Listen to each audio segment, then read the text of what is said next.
dahil nadadaanan ko itong EDSA. Tapos itong bike lane, minsan kasi walang mga enforcer dito. Kamakailan dumaan ako dito, walang enforcer. Kaya itong bike lane ay sinasakop ng kapwa nating rider.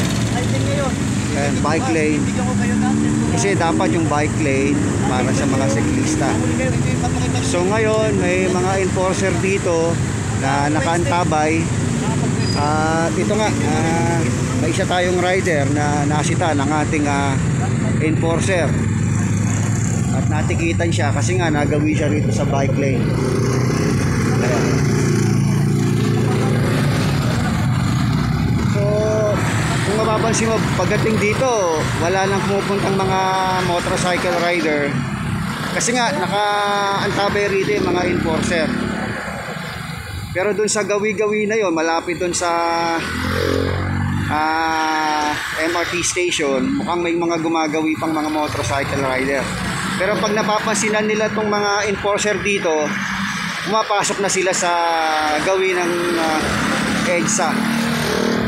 Ayan.